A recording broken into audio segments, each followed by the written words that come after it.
All right, so last but not least, we have our fifth company. We have Dr. J. Montana Kane with JMC Consulting Firm. All right. Good evening. All right, so my name is Dr. Montana Kane, and I am the founder of JMC Consulting Firm. And I am excited to talk to you tonight about my business and how we can create social change together. So JMC Consulting Firm offers research and evaluation services to organizations so that they can measure impact and amplify success. And why that's important to us is because we believe that marginalized communities deserve high quality programs and that those programs are led by organizations that are committed to equity. And what we mean by that is they're not just focused on the services or the need that they see in their community, but they also pay attention to and attend to the structures and the systems that created that need in the first place. And that is how we amplify success. All right. So there are some people who think of evaluation as a requirement. But for us, and what sets us apart from our competitors, is that evaluation for us is a commitment. And so how we do that with working with our clients is that, for one, we center equity. We partner with our clients.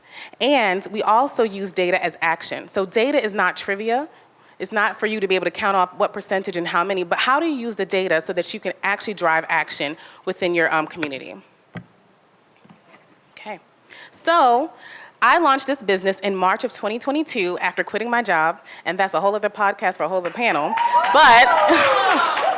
And since March, I have secured 14 contracts. I've been awarded over $350,000. I have a team of amazing consultants, all Black women, 3 Tulsa remote. Shout out to Amani, who's here in the audience.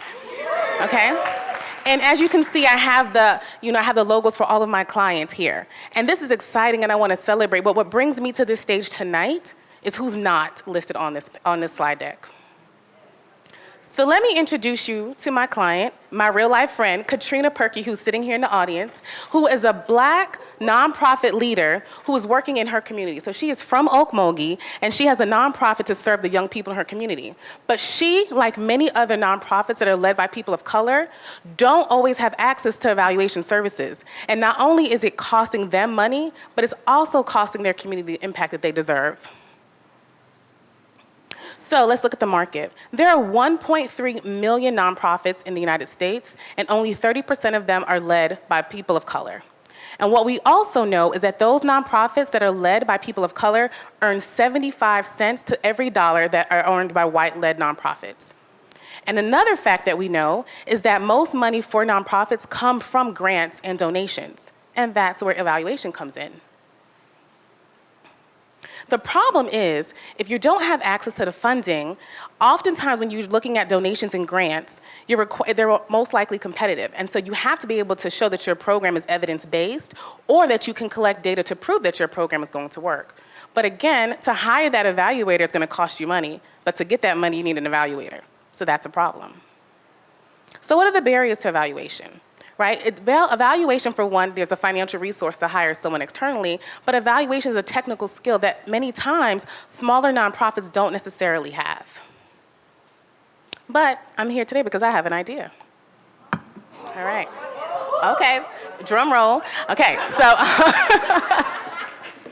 so what I would like to do is leverage my extensive evaluation experience, my extensive education experience, and my experience as a professional development trainer for professional organizations nationwide to develop a web-based platform that brings evaluation services and resources to nonprofits who cannot afford to hire externally. And so what this would look like is a cost-effective model where they have access to resources and recorded trainings. They also have access to live trainings and webinars, as well as a professional learning community. What I found in my experience, as well as my other evaluators, is that oftentimes these smaller nonprofits are operating in silos. So that professional learning community becomes important to them. And then also at the third level is where you receive one-on-one coaching and cohort-based model learning, which I've also tried with some of my clients, where we're working them through the entire evaluation cycle so that they can build that capacity. And so the value add. For one, it's a cost-beneficial model. They're able to measure impact. You're building capacity, and then you also have access to a community. And this community is something that can be leveraged internally, but there's also external value where this could be something where we're marketing, where we're connecting. Some people say competitors, I say collaborators, because honestly, there really is no space for nonprofits to learn and grow. And so where there are other organizations who are doing what they do well, they're missing some gaps. And so I can see potential areas for us to partner in the future. Where I am, like I said, launched in March, and so there's a huge need I can see for my current growth just even since March. So the first phase is for me to situate and ideate this product. So again, as many of my other colleagues have mentioned, some of the, so some of the milestones are you being here tonight, being a part of the Entrepreneurship in Residence program.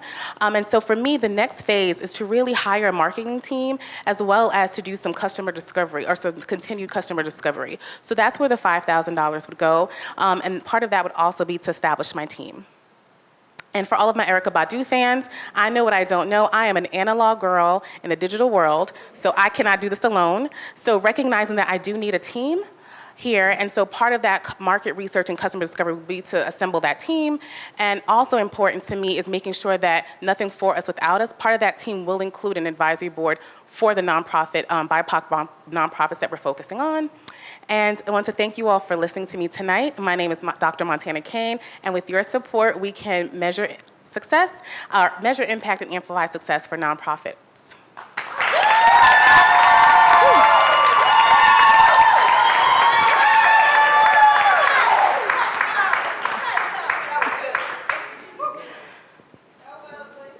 Okay, that's all right. Okay, sis. A little E up here too, sis. Okay, Dr. Kane, thank you so much for that. And I know this is such an important space and a chronic problem for nonprofits.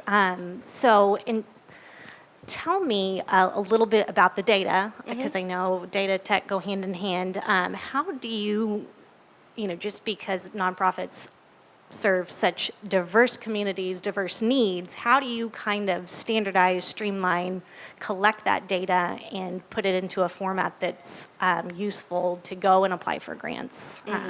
How do you do that? Right, so you're talking about how I do it personally in my business or how that would look on the platform?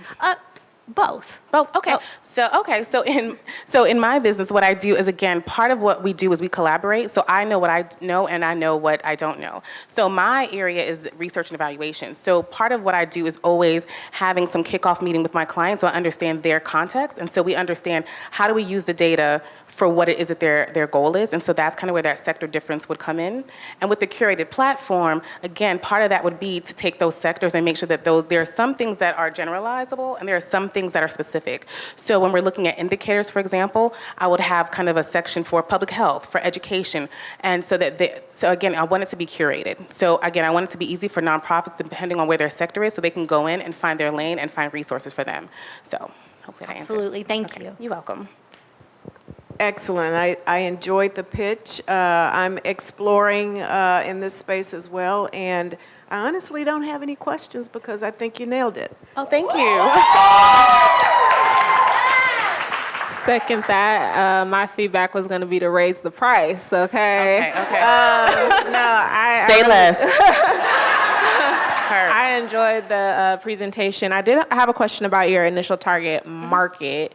So you had mentioned, I guess I was just wanting to clarify if your target market was the BIPOC leaders, like are you going for that market, or were you just giving us that breakdown of what the representation so I just wanted to show, because that's the motivation for why I'm doing what I'm doing. Right. It's because a lot of those organizations cannot afford the services, but the website, the platform will be open to all, and so it would be something that's national. So right now I'm a part of a lot of professional organizations, and I know other evaluators who have clients that they're not able to serve. Right. And so my actual market would be a nationwide nonprofits who cannot afford evaluation because it's easier for them to access that website. Got it. So I don't necessarily have a limit in that. Perfect. Thank you. Thank you.